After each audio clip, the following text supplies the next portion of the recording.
శ్రీమద్భగవద్గీత ద్వితీయాధ్యాయం సాంఖ్యయోగం శ్లోకం 1-10 ద్వితీయే శోకసంతప్తమర్జునం బ్రహ్మవిద్యయా ప్రతిబోధ్య హరిశ్చక్రే స్థితప్రజ్ఞస్య లక్షణం తం తథా కృపయావిష్టం అశ్రుపూర్ణాకులేక్షణం విషీదంతమిదం వాక్యం ఉవాచ మధుసూదనః. తాత్పర్యం సంజయుడు పలికెను. ఈ రీతిగా అర్జునుడు దయావిష్టచిత్తుడు శోకిస్తున్నవాడు అయ్యి అతని కన్నులు నీటితో నిండి కలతపడసాగాడు. అప్పుడు శ్రీకృష్ణుడు అతనితో ఈ విధంగా అన్నాడు. కుతస్త్వా కస్మలమిదం విషమే సముపస్థిత అనార్యజుష్టమస్వర్గ్యం అకీర్తికరమర్జున్. తాత్పర్యం శ్రీభగవానుడు పలికెను.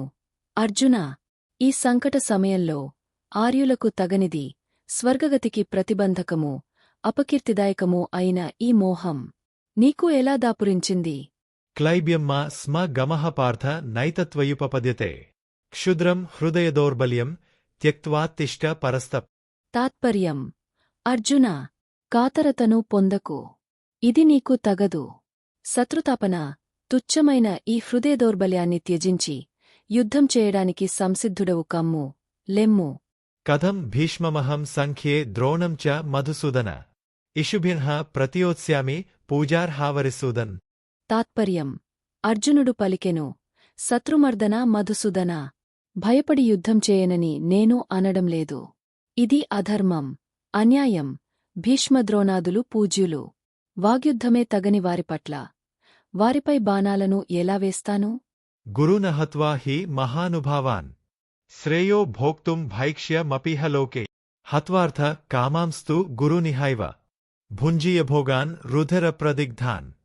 తాత్పర్యం వారిని వధించకపోతే నీ బ్రతుకుతెరువేమిటి అంటావా? మహానుభావులైన గురుజనులను వధించకుండా భిక్షాన్న గ్రహణమునర్చి జీవించినా నాకు మేలే అవుతుంది కాని వారిని చంపితే వారి నెత్తురుతో తడిసిన ధనసంపదలను కామ్యభోగాలను కదా అనుభవిస్తాను. నచైతద్విద్మః కతరన్నో గరీయో యద్వా జయేమ యది వానో జయేయున్ యా నేవ హత్వాన జిజీవిషామః తే వస్థితాన్హ ప్రముభే ధార్తరాష్ట్రాన్. తాత్పర్యం అధర్మదోషాన్ని అంగీకరించి యుద్ధం చేసినా మనం వారిని జయించడమా లేక వారు మనల్ని జయించడమా? ఈ రెంటిలో ఏది శ్రేయమో తెలియజాలకున్నాను. మరియు మనం జయించినా అది పరాజయంతోనే సమమవుతుంది. ఎవరిని వధించి మనం జీవింపగోరమో ఆ దుర్యోధనాదులే మన ఎదుట ఉన్నారు. కార్పణ్యదోషోపహత స్వభావః పృచ్ఛామి త్వాం ధర్మసమ్మూఢ్చేతాన్ యచ్చేయః స్యాన్నిశ్చితం బ్రూహి తన్మే శిష్యస్తే హంసాధి మాం త్వాం ప్రపన్న.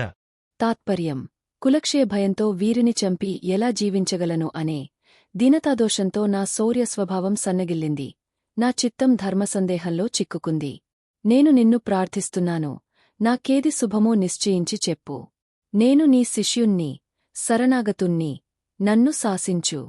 నహి ప్రపశ్యామి మమాపనుద్యాత్ యచ్చోక ముచ్చోషనమింద్రియాన్ ఆం అవాప్య భూమా వసపత్నమృద్ధం రాజ్యం సురాన్ ఆమపి చాధిపత్య. తాత్పర్యం నన్నే ఆలోచించి ఒనర్చమంటావా? శత్రువిహీనమైన సమృద్ధమైన భూలోకరాజ్యాన్నే కాదు స్వర్గాధిపత్యాన్ని పొందినా కూడా ఇంద్రియ సంతాపకరమైన ఈ శోకాన్ని నివారించే ఉపాయాన్ని కనుగొనలేకున్నాను. ఏవ ముక్త్వా హృషికేశం గుడాకేశః పరస్తపః న యోత్స్య ఇతి గోవిందముక్త్వా తూష్లీం బభువః. తాత్పర్యం సంజయుడు పలికెను. శత్రుతాపనుడు జితనిద్రుడు అయిన అర్జునుడు శ్రీకృష్ణునితో ఇలా పలికి నేను యుద్ధం చేయను అని వచించి మౌనం వహించాడు. తమువాచ హృషీకేశః ప్రహసన్నివ భారత సేనయోరుభయోర్మధ్యే విషీదంతమిదం వచః. తాత్పర్యం ఓ ధృతరాష్ట్రా, శ్రీకృష్ణుడు రెండు సేనల నడుమ నిలిచి విషాదగ్రస్తుడైన అర్జునుణ్ణి ఉపహసిస్తూ ఇలా పలికెను.